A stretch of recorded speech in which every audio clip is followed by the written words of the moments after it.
मेरे पास लोग आते हैं, वो कहते हैं हम अकेले में ऊब जाते हैं, हमें कोई संगी साथी चाहिए। कहता हूं जब तुम खुद ही से अकेले में ऊब जाते हो तो दूसरा तुमसे ऊबेगा। जब तुम खुद भी अपने साथ रहने को राजी नहीं तो कौन तुम्हारे साथ रहने को राजी होगा? और वो दूसरा भी अपने से ऊबा हुआ होगा, तभी तो तुम्हारी तलाश में आ रहा है। तो दो ऊबे हुए आदमी जब मिलते हैं तो तुम सोच सकते हो क्या परिणाम होगा, जो हर विवाह में हो जाता है। पति पत्नी ऐसे ऊब के बैठे रहते हैं। पति पत्नियों के चेहरे देखो, उनसे ज्यादा उदास चेहरे तुम कहीं भी ना पाओगे। अगर तुम पुरुष को जरा प्रसन्न देखो तो समझना कि पत्नी उसकी नहीं है जो पास बैठी, किसी और की होगी। अगर पुरुष को तुम रास्ते पे किसी स्त्री के साथ चलते हुए आनंद भाव में देखो, ये उसकी पत्नी नहीं, क्योंकि उसकी पत्नी के साथ तो वह ऐसा डरा हुआ और कपा हुआ और उदास और उबा हुआ चलता है कि तुम देख ही सकते हो, फौरन पहचान सकते हो। मुल्ला नसरुद्दीन ने एक दिन मुझसे कहा कि मैं आदमियों को देख के बता सकता हूं कि आदमी विवाहित है कि गैर विवाहित। मैंने कहा जरा मुश्किल मामला। खैर, जो भी लोग आए मुझसे मिलने, तुम नोट करते जाओ और पीछे पता लगा लेंगे। उसने नोट किया और उसने बिल्कुल ठीक ठीक बता दी। मैं थोड़ा हैरान हुआ कि तरकीब क्या है तेरी।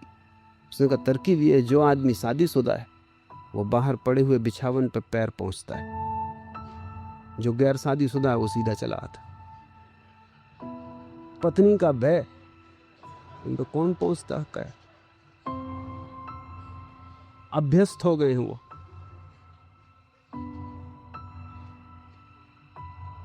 जीवन तुम्हारे भीतर से बाहर की तरफ जाएगा, बाहर से भीतर की तरफ नहीं आता।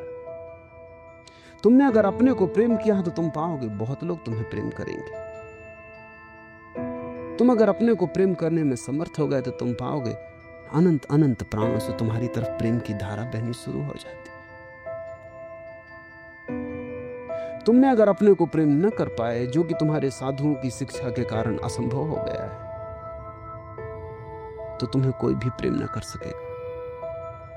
मेरे हिसाब में अगर तुमने अपने को प्रेम किया तो तुम पाओगे अनंत लोग तुम्हें प्रेम करते हैं, और ये प्रेम बढ़ता जाता है, बढ़ता जाता है। एक दिन अचानक तुम पाते हो कि परमात्मा का प्रेम भी तुम पे बरसा। तुम योग्य होते जाते हो, तुम इतने योग्य होते जाते हो, तुम अपने आप में इतने पूरे होते जाते हो कि वही प्रेम की पूर्णता एक दिन तुम्हारे ऊपर परमात्मा की वर्षा बनेगी। परमात्मा को खोजने तुम जाओगे कहां? उसका कोई पता ठिकाना नहीं। सच तो यह है कि परमात्मा तक कोई आदमी कभी नहीं पहुंचता। जब भी घटना घटती परमात्मा आदमी तक आता है, इसके अतिरिक्त रास्ता भी नहीं है। जिस दिन तुम योग्य हो और तुम अपने प्रेम से इतने परिपूर्ण हो और तुम इतने तृप्त हो अपने प्रेम से, तुम्हारे जीवन में कोई शिकायत नहीं है, कोई भिक्षा की इच्छा नहीं रही। अब तुम सम्राट हो गए हो, तुम आनंदित हो, जो तुम्हें मिला है बहुत है। ऐसी भाव दशा में अचानक एक दिन द्वार पे दस्तक पड़ती, परमात्मा द्वार पर खड़ा है। अपने को प्रेम करो। अब तब बड़ी कठिनाई होगी। जैसे जैसे तुम अपने को प्रेम करोगे तुम अपने को बदलने भी लगोगे, क्योंकि प्रेम के योग्य भी तो बनाना होगा। एक बार तुम्हें यह ख्याल आ जाएगा अपने को प्रेम करना है तो तुम्हें बहुत सी क्षुद्रताएं दिखाई पड़ने लगेंगी जो कि प्रेम न करने देंगी। उन क्षुद्रताओं को तुम्हें छोड़ देना होगा, वो तुम्हारी समझ से छूट जाएंगी। अगर तुम्हें अपने को प्रेम करना है तो प्रेम पात्र के योग्य भी तो बनना होगा। तब तुम पाओगे कि बहुत सी क्षुद्रताएं असंभव हो गई, क्योंकि कैसे तुम कर सकते हो वे क्षुद्रताएं? अगर करोगे तो निंदा शुरू हो जाती। अगर तुमने जरा सी बात में क्रोध किया तो तुम खुद आत्मनिंदित हो जाओगे कि ये क्या क्षुद्रता है, ये क्या उथलापन। जरा सी बात में और गर्म हो गया। इतनी भी शीतलता न थी कि इतनी सी बात को सह जाता। तुम अचानक पाओगे कि अगर अपने को प्रेम करना है तो क्रोध धीरे धीरे छूटेगा। अगर अपने को प्रेम करना है घृणा धीरे धीरे गिरेगी। नहीं तो तुम प्रेम ना कर पाओगे। जब अपने को प्रेम करना है तो अपने को तैयार भी करना होगा। तुम धीरे धीरे अपने को निखारने में लग जाओगे।